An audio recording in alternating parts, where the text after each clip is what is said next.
Hello and welcome to video tutorials for exponential and logarithmic functions with your host, me, Mr. tlokey. We're going to cover these 5 topics, and so let's get started with our first one, graphing exponential functions. I know you're as excited as I am, so let's get started here. The first thing that I want to cover is what these functions look like. Okay. Classification of exponential functions, they come in 2 forms, growth and decay, and we'll get more on what aspects of that make them growth and which ones make them decay, but I just want you to see what they look like first.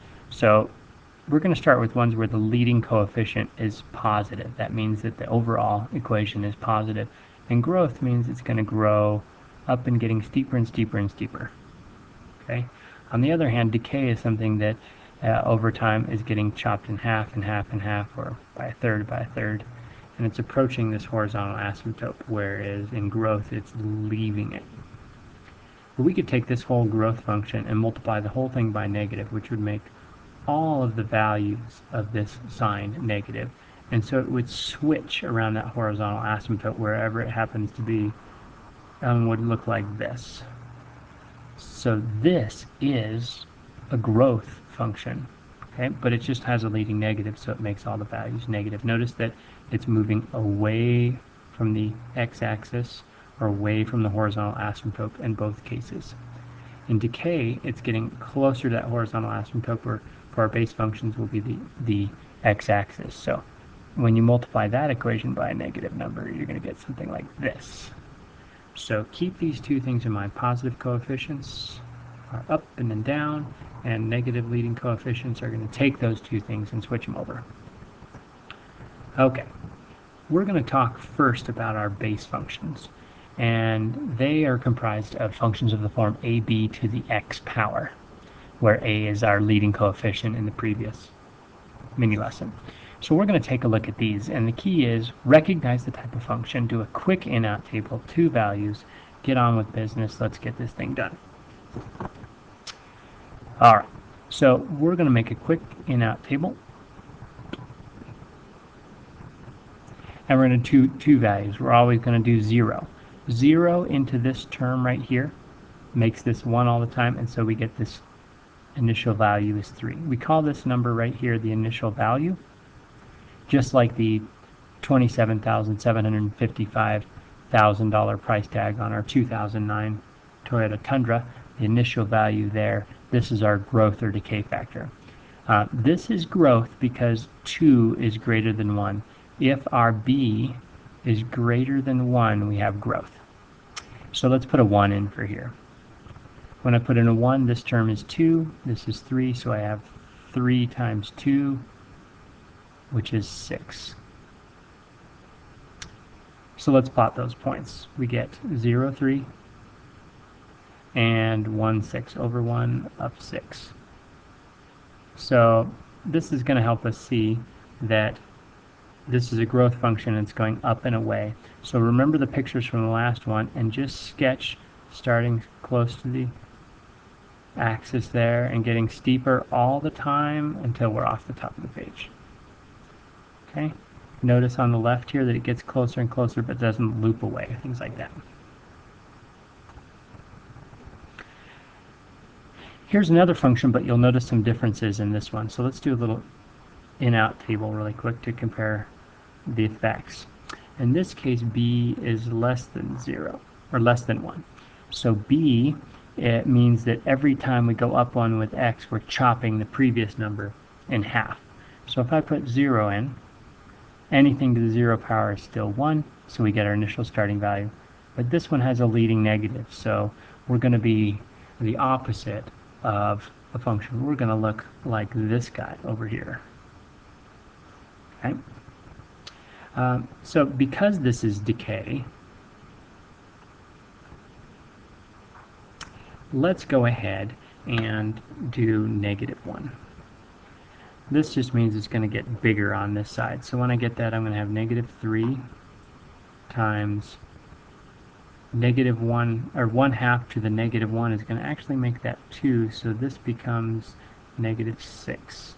Notice that that looks a lot like the one up here, but it's negative. So let's do these points. 0, negative 3, negative 1, negative 6, and this one is going to approach the axis here, getting less and less and less and less steep, but it's never going to cross that axis. There we go.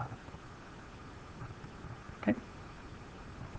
So these are our base functions. Keep these in mind, purposefully doing this. So let's go ahead and go on to the next activity where we've got some new equations in the general form y equals ab to the x minus h plus k.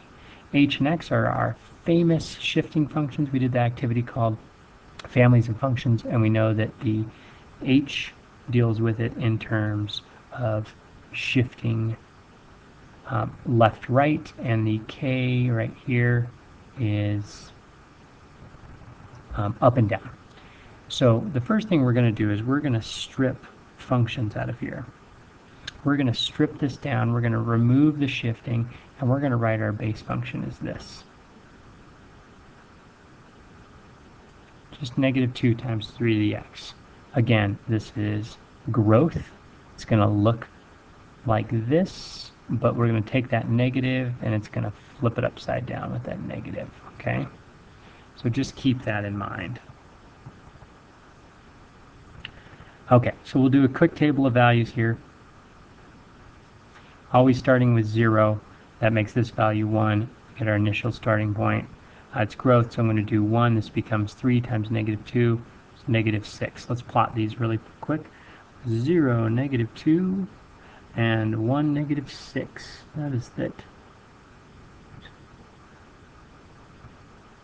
we're going to get the growth shape. It's just going to be flipped upside down.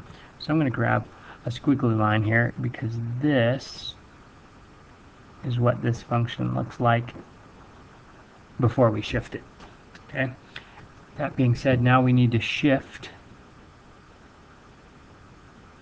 We're going to do 1 to the left and 2 up. So each point goes up 2 over 1. Up 2 over 1. That also means that we're going to shift our horizontal asymptote. So I'm going to do a dotted line. It's going to go up 2 units, so it's going to be right there. So let's graph the new function by realizing it's going to go through these 2 points, but now it's going to have an asymptote through that point right there. Okay? So our red line finishes off that equation. It gets shifted over to the left 1 and up 2. In the second equation, let's pull out the base, but you'll recognize that this is a decay function because b is less than 1. So our base function is 3 times 1/4 to the x. Quick in-out table. Do not skip these steps. 0 again is going to give us just the initial value. Negative 1 is going to give us 12. See that? This to the negative 1 is going to become 4. Flip that baby upside down, multiply by 3. Okay? So let's plot some points. 0, 3, 1, 2, 3. And 1, 12. This is 10, 11, 12 right here. Okay? And, oops, negative 1. Let's slide that baby over. See if we can do this. Right there. Okay? So our curve is going to be descending really steeply. So let's take a look at what this would look like. And remember, base functions, horizontal asymptote, always at y equals 0. Which reminds me, I'm a stickler here. So I'm going to label this guy y equals 2. Okay. And now let's do our shifting. So each of these points has to go left 2 and up 3. So let's see what that looks like. I'm going to go to the left 2, 1, 2, and up 3. There's 1 point. And to the left 2 and up 3 right there. Sorry, a little low on that first point. Now with this, what that's going to do is it's going to create a new horizontal asymptote right here at y equals 3. So watch for that. Now this decay is coming down and across and never touches that. Sorry, this should cruise right through here. There we go. Okay. And we've got our two curves. Growth in red, decay in blue. To summarize this method, you're going to graph the base function in the form of a equals ab to the x, and then shift each of the points by left, right by 8,